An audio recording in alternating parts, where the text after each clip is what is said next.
네, 감사드립니다. 오늘 우리에게 주신 하나님의 말씀은 누가복음 10장 1절에서 3절 그리고 17절에서 20절 말씀을 가지고 우리의 일과 기뻐할 것이라는 제목으로 함께 말씀의 은혜를 나누고자 합니다. 예수께서는 제자가 필요하셨습니다. 복음을 전할 그리고 기쁜 소식을 만방에 전할 제자들이 필요했습니다. 예수께 필요한 사람들은 그렇게 소식을 전하는 사람들이었습니다. 그런데 그 직을 맡게 될 사람들은 그들이 직을 전하면서 당할 급진적인 상황을 피할 수 없다라고 말씀하셨습니다. 심지어는 자신의 거처를 돌보지 못할 수도 있고 자기 아버지의 장례를 치르지 못할 수도 있고 그 가족들과 작별할 시간조차 없을 정도로 그 직을 수행하는 것은 급진적이고 그리고 무겁고 시급하고 중대한 일이다라고 지난주에 우리에게 말씀하셨습니다. 그렇게 중요하고 시급한 이유는 우리가 그 중요하고 시급한 일에 내 일들을 다 못하면서까지도 할 수 있는 이유는 나라를 잃었기 때문입니다. 하나님의 나라를 잃은 백성의 처지이기 때문에 그 하나님의 나라를 되찾기 위해 거기에 합당한 사람이 되어야 하기 때문에 그런 것입니다. 상상할 수도 없을 정도로 자기의 거처도 마련하지 못하고 아버지의 장례도 치르지 못하고 가족과 작별도 못할 정도로 그렇게 시급하게 우리가 전해야 될 소식의 이유는 우리가 하나님의 나라를 잃은 상태이기 때문입니다. 그 정도로 예수를 따름에 대한 심각성과 더불어 시급성을 우리에게 말씀하셨습니다. 그것이 9장 말씀이었습니다.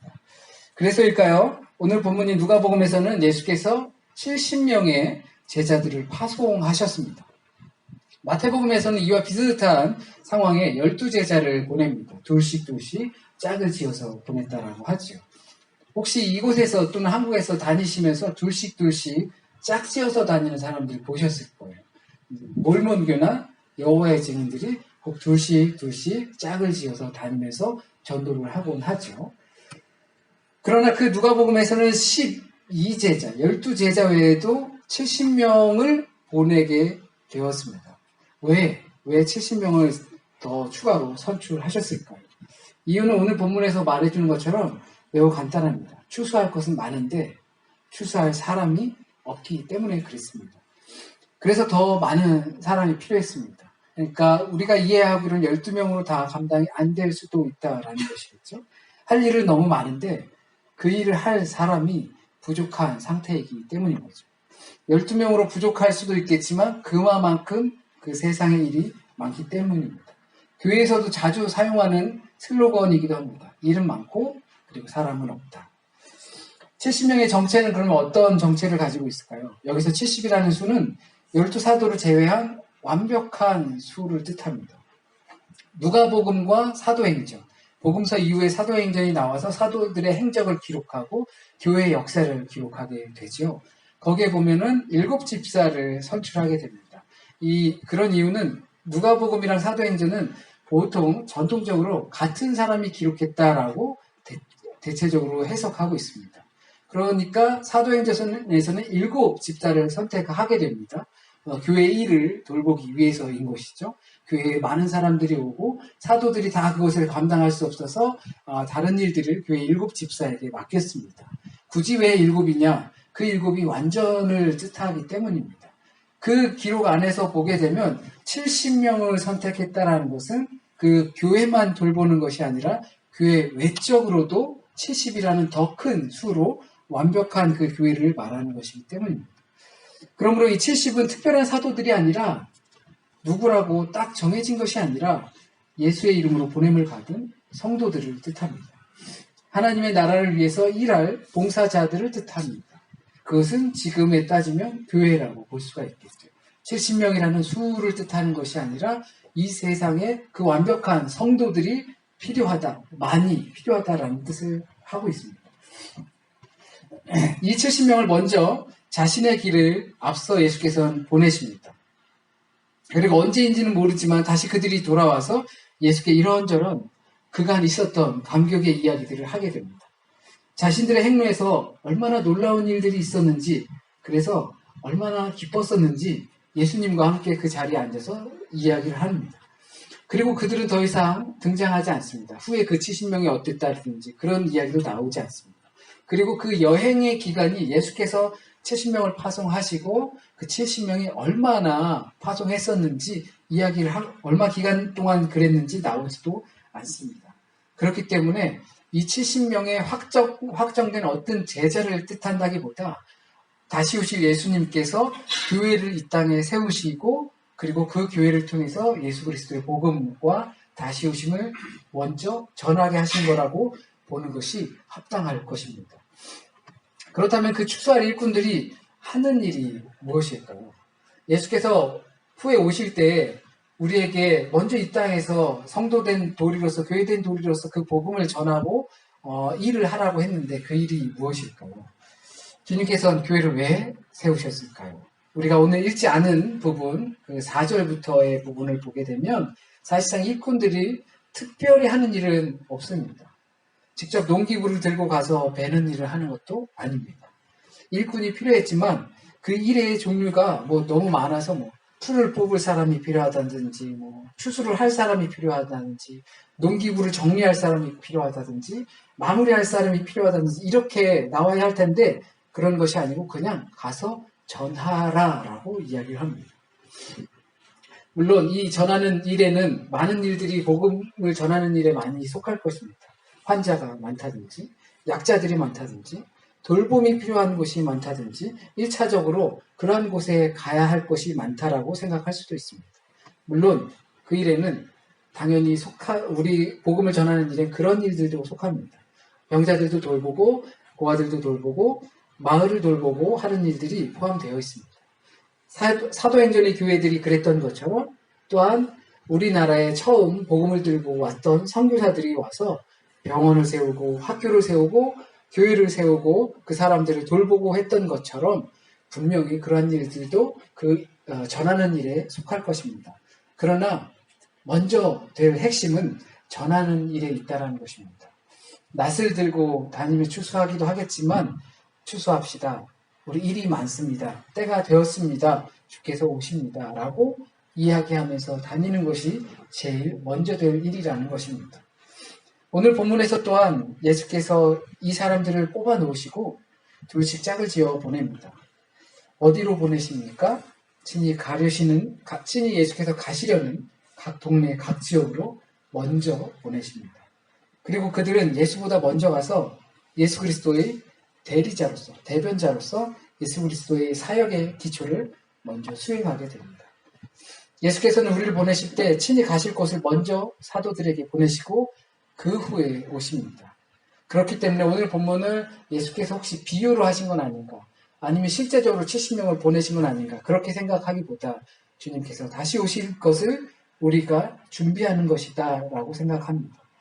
교회는 주님 다시 오시기 전까지 그 주의 말씀을 먼저 가서 대신 전하는 일을 맡았습니다. 마치 마태복음에서 큰 별이 주님 오실 것을 먼저 쫓아가고 그것을 가리켰던 것처럼 지금의 교회는 다시 오실 주님을 예비하는 일을 우리 교회가 맡고 있습니다. 그런데 오늘 본문에서는 우리가 보내질 곳, 그러니까 우리가 있고 예수께서 다시 오실 이곳은 이리 소굴과 같다라고 말씀하십니다. 그리고 그 소굴로 들어가는 교회인 우리는 어린 양과 같다 말하십니다. 그렇다면 우리가 추수해야 할 밭, 그 밭이 다른 사람의 손에 마치 넘어간 것처럼 보입니다. 우리는 전할 소식을 듣고 가는데 그곳은 이리 소굴입니다. 우리는 어린 양이고 가면 당연히 잡혀 먹힐 것 같습니다. 그렇다는 이야기는 우리가 전해야 할 대상들에게 이미 이리가 접근하였고 이리가 득실득실 하다는 이야기입니다. 보통 이리는 교활한 대상을 뜻하는데 진리의 복음을 들고 가는 어린 양무리들이 그 교활한 대상들과 싸우게 된다는 뜻입니다. 그렇다면 그 소유를 우리는 빼앗겼다라고 보는 것이죠. 그렇기 때문에 우리는 가서 되찾는 일을 하는 겁니다. 그래서 조심스럽게 말할 것은 지금 이 세상이 누구에게 속해 있는가라는 겁니다. 정말 믿음이 좋은 사람들은 하나님께 속했다라고 말할 수 있겠지만 정말 그렇게 말할 수 있냐라는 것입니다. 여기에 주인이 누구인가? 그리고 나의 주인은 누구이고 또 나는 무엇의 노예로 살고 있는가? 이 질문을 우리는 충분히 던져야 합니다. 그 질문 가운데 나는 하나님의 노예가 되었습니다.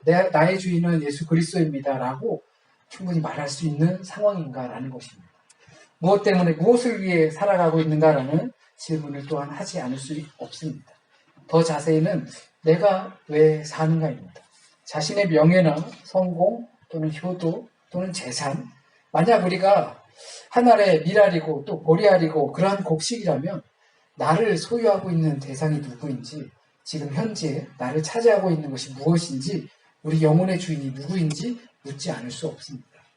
스스로 물을 때 주님께서 나를 다스리시지라고 할 수 있지만 나는 무엇으로 고민하고 있는가라는 것을 생각해 보면 내 고민이 무언가, 내가 심취해 있는 것이 무언가를 생각해 보면 나의 주인이 뭔지, 나를 다스리고 나를 잡고 있는 것이 무엇인지 충분히 알 수 있을 겁니다. 결국 이 질문은 현대를 살아가고 있는 우리가 진리가 너희를 자유케 하리라 하신 말씀처럼 진리로 자유로운가라는 질문입니다. 교회가 해야 할 일들은 진리를 전하기만 하면 되는 일입니다. 1차적으로. 우리에게 그 진리가 있느냐라는 질문을 하는 겁니다. 교회는 가서 1차적으로 진리를 전해야 하는데 그 진리를 내가 가지고 있느냐라는 것입니다. 진리가 너희를 자유케 하리라 하셨습니다. 그리고 나는 길이요 생명이요 진리라라고 하셨습니다. 그러면 그것을 내가 가지고 있느냐라는 겁니다. 왜냐하면 그걸 가서 전해야 하기 때문입니다. 그것도 가지고 있지만 그것은 어딘가에는 있고 내가 할 수 있는 다른 것은 다른 무언가로 덮여버린 것은 아닌지를 말하는 겁니다. 지금 현재 우리가 만나야 할 대상들은 그 추수할 곡식의 현재 주인은 적어도 늑대 이상이라는 겁니다. 그보다 더 위험한 존재라는 것을 뜻합니다. 정말 무시무시한 놈들의 손 안에 그 추수할 곡식들이 넘겨져 있는 것입니다. 하나님의 것이 되어야 할 것들이 늑대들의 속에 넘겨져 있음을 알 수 있습니다. 그러니 예수께서 선택하셔 대리인들을 보내셔도 그들이 마치 너무나도 약한 양과 같은 존재로 느껴지는 겁니다. 양들이 가서 늑대들에게 그 빼앗긴 곡식들을 찾아와야 하니까 얼마나 할 일이 많겠습니까? 얼마나 위험한 일이겠습니까? 교활한 일인은 우리의 욕심을 건드립니다. 그래서 그 욕심대로 사는 것은 인간의 본성이라고 이야기를 합니다. 누구나가 추구할 것을 나도 추구하는 것뿐이라고 하며 그것이 매우 중요한 것처럼 여기게 합니다. 진리로 인한 자유함이 없다 해도 말입니다. 그러므로 죄의식을 가질 필요가 없어 라고 우리에게 속삭입니다. 그래서 지난주도 말씀드린 것이 지금 우리가 가지고 있는 종교가 어쩌면 그냥 개인적인 삶의 평화나 안도를 가져다 주는 것에 너무 치중하고 있지는 않나 생각을 해봅니다. 마치 그것이 신앙의 전부인 것처럼 생각하게 하는 것은 아닌지. 그리스도적인 사상과 그리스도적인 사유를 우리는 어딘가에 빼앗겨버리고 이리의 꼬임에 넘어가 있는 상태는 아닌지. 그것들이 성도들 안에 자리 잡고 또 신학 안에 자리 잡고 교회 안에 자리를 잡아서 우리를 세상을 향해서 마음껏 나아가지 못하게 하는 것은 아닌지. 그것이 진리로 인해 자유함을 입은 자들의 사명입니다. 그것들과 우리는 싸워야 하는 부분들입니다. 총칼이 무섭다고들 하지만 그거 당연히 무섭죠. 우리의 목숨을 앗아갈 수가 있으니까요. 그런데 그것보다 더 무서운 것은 우리의 생각과 우리의 사유와 우리의 사상을 어느새 그리스도적인 사상과 사유가 아닌 남들과 같은 세상적 소유와 사상, 그러니까 이리가 우리의 욕심을 건드려서 그거 그렇게 나쁜 거 아니야 라고 함으로써 우리가 그렇게 동조하게 되는 것, 그것이 정말로 무서운 것인 겁니다. 우리가 지금 살아가고 있는 이 세상, 그리고 저의 세상, 여러분의 세상, 얼마나 빼앗긴 것이 많은지 모릅니다. 그 빼앗긴 것들은 가치의 문제입니다. 이것이 더 중요하다고 생각하게 하는 것입니다. 우리에겐 그러한 것들, 빼앗긴 것들이 혹시 없습니까? 분명히 우리 안에 있을 겁니다. 우리는 약한 어린 양과 같고 이런 우리의 상황은 늑대를 만나는 것과 같이 너무나 어려운 상황입니다. 돈과 욕심, 그리고 정체 모를 자아성과 이기심과 명예와 체면과 수도 없이 많은 것들이 우리의 생각들을 빼앗곤 합니다. 하나님께서 우리 안에 심어두신 우리의 생각, 정신, 마음을 되찾기란 그래서 보통 어려운 일이 아닙니다. 하나님께서는 우리를 창조하실 때 옳고 그름을 판단할 수 있는 기준들을, 그리고 양심들을, 선한 일들을 할 수 있는 능력들을 우리 안에 이미 심어두셨습니다. 그렇게 창조하였습니다. 진리를 알 수 있는 능력을 우리에게 주셨습니다.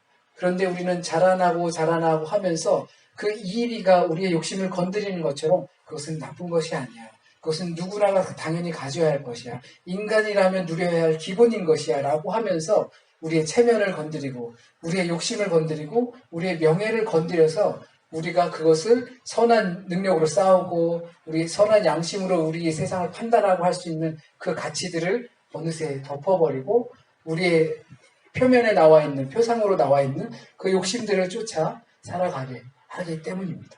이것은 마치 신앙을 간다는 것은 구도자의 길을 가는 것과도 같습니다. 끊임없이 흔들리는 삶 가운데에서 그 흔들림 없이 길을 가려고 하기 때문입니다. 그래서 예수께서는 이긴 자들이 귀신을 다 쫓아내고 예수께서 이미 그 능력을 주셨다라고 하셨죠. 그래서 그것을 다 쫓아내고 나서 왔을 때 그 감동을 전할 때에 귀신들이 너희에게 항복하는 것, 그것에 기뻐하지 말고 너희의 이름이 하늘에 기록된 것에 대해서 기뻐하라라고 하십니다. 다르게 표현한다면 그것은 역시도 이리의 수치일 수도 있습니다. 승리의 기쁨은 오로지 우리의 이름이 하늘에 기록되는 것, 그것에 만족하라 하시는 겁니다. 거기에 영혼을 팔지 말고 영생을 팔지 말고 우리는 귀신을 쫓아내는 일도 아니고 오직 이리 굴에서 진리의 복음을 전하는 것이고 그 전한 것만으로 우리는 승리했다라는 기쁨을 얻게 되는 것입니다. 우리에게 물론 좋은 성과가 있으면 좋습니다. 직장 내에서, 사업장 내에서, 그리고 학업 내에서, 내 자리에서 좋은 성과가 있으면 좋습니다. 그것이 바로 귀신을 쫓아내고 이긴 그것입니다. 그런데 대다수의 사람들이 그 성과에 기뻐하고 흔들리곤 한다는 것입니다. 교회가 부흥하게 되면, 나의 사업이 번창하게 되면 여지없이 우리는 흔들리곤 합니다. 그런 일들에 초연할 수 있는 사람들이 몇이나 있겠습니까? 그래서 누가복음에서는 너희는 가난한 자가 복이 있다라고 말합니다. 특별히 성과를 하나님께서 우리에게 기대하시는 것이 아닙니다. 그 일을 했는가 아니면 하지 않았는가에 기대하고 계시다는 사실을 우리는 알길 바랍니다. 그래서 우리는 한편으론 이리 굴 속에서 사는 양이기도 합니다. 우리는 인생을 거닐다 보면 흔들리는 시기를 만나게 됩니다. 그리고 우리의 마음과 생각과 정신을 나도 모르게 빼앗기는 경험을 하곤 합니다. 그런데 그것을 모른다는 것입니다. 모르고 그렇게 지낸다는 것입니다. 그만큼 교활한 것이 세상 가운데 있습니다. 그리고 한참 지나서야 너무 멀리 왔고 문제가 발생했다는 것을 알게 됩니다. 그것은 어느새 우리의 마음을 모두 빼앗겨 버렸다는 것을 눈치채게 합니다. 그렇기 때문에 우리는 본질을 잃지 않고 지키려는 그 고행의 길을 선택한 구도자처럼 살아가야 할 필요가 있습니다. 공부를 하면서, 사업을 하면서, 직장 생활을 하면서, 때론 육아를 하면서 그러기 위해 우리가 끊임없이 던져야 할 질문이 바로 나는 왜 그리스도인이 되었는가? 나는 아직도 그리스도인으로 남아있는 이유가 무엇인가? 내가 왜 이 길을 가야 하는가? 끊임없이 우리 자신에게 이 질문을 던져야 합니다. 이것은 너무나 어려운 것입니다. 지금까지 빼앗긴 것들을 되찾기는 어렵지만 주님 주신 마음을 지키는 것은 어려운 일이지만 우리가 해야 할 일들입니다. 그래서 전대를 차지 않고 식량을 준비하지 않고 가벼운 발걸음으로 길을 떠나라고 하셨습니다. 그것처럼 우리 안에서 나의 생각과 나의 사유와 우리 가운데에서 있는 그 사고들을 차지하고 있는 것들, 나로 하여금 주님께서 주신, 이미 우리에게 오래전에 주신 그 양심을 따라서 선택하지 못하게 하고 선한 일을 구분하지 못하게 하는 것들을 그것들로부터 이겨내게 하시는 겁니다. 그 안에는 분명한 열매가 있습니다. 늑대로 둘러싸인 세상을 우리는 이길 것이고 열매보다 하나님 나라에 살게 되는 더 기쁜 승리의 열매를 맛보게 될 것입니다. 기도드리겠습니다. 하나님, 우리는 주의 말씀을 분명히 들고 갑니다. 주의 복음을 들고 우리의 삶의 자리로 갑니다. 그런데 그렇게 그 삶의 자리에서, 내 직장의 자리에서, 내 사업의 자리에서, 학업의 자리에서, 내 가정에서 그 복음을 들고 가지만 여러 가지 이유들로 나를 유혹하고 나의 욕심을 건드리고 나의 원함을 건드려서 그 복음이 온전히 전해지지 못하게 하는 삶을 우리는 때로는 살아갑니다. 더 큰 복음의 기쁨을 누리게 하여 주시고 진리가 너희를 자유케 한다 하셨던 것처럼 우리 안에 그 진리가 정말로 그 정의가 물같이 공의가 하수같이 흐르는 것처럼 우리 안에서 그 진리가 넘쳐날 수 있게 주님 인도하여 주세요. 우리가 날마다 그것을 구합니다. 날마다 그 일을 감당할 수 있도록 구합니다. 날마다 이리와의 싸움에서 이길 수 있도록 구합니다. 나 자신 안에게서만 있는 일들이 아니라 우리의 공동체 안에서도 그 세상의 이리의 사유에서 빼앗기지 않기 위해서 우리는 기도합니다. 세상의 올바름보다 더 큰 주님의 올바름이 우리 안에 있음을 믿고 그것을 되찾기 위해 우리 스스로 우리 가정 안에서 우리의 회사 안에서 우리의 사업장 안에서 우리의 학업 안에서 우리는 그것을 싸워 나갈 것이고 그리고 그것으로 말미암아 승리의 기쁨의 열매를 맺으면서 살아가길 진심으로 원합니다. 하나님 함께하여 주세요. 우리에게 능력 없음을 고백하며 주님께서 능력 베풀어 주셔서 우리의 삶의 자리에서 그 승리의 전함의 승리의 기쁨을 누릴 수 있도록 주님 인도하여 주세요. 주님, 오늘 이 시간 혹시라도 잘못 전해진 말씀이 있으면 주께서 우리에게 이 시간 하시고자 하셨던 그 말씀만 남게 하시어서 뿌리 내리게 하여 주시고 또한 우리의 삶 안에서 현장에서 열매 맺게 주여 인도하여 주세요. 한 주간의 삶도 주님께 맡깁니다. 연약한 가운데 살아가지만 많은 원함 가운데 살아가지만 그 가운데서도 주께서 원하심을 풀어나가는 한 주간이 될 수 있도록 인도하여 주세요. 나의 원함보다는 주의 원함을 더욱더 갈망하는 한 주간 될 수 있도록 주님 인도하여 주세요. 더위 가운데서도 승리하게 하여 주시고 또한 다시 찾아온 이 선선한 가운데서도 승리할 수 있도록 인도하여 주세요. 이 세상의 것들은 변화해도 주님 향한 마음 변하지 않게 우리의 삶 가운데서 승리할 수 있도록 인도하여 주세요. 모든 말씀 우리 주님 예수 그리스도의 이름으로 기도드립니다. 아멘.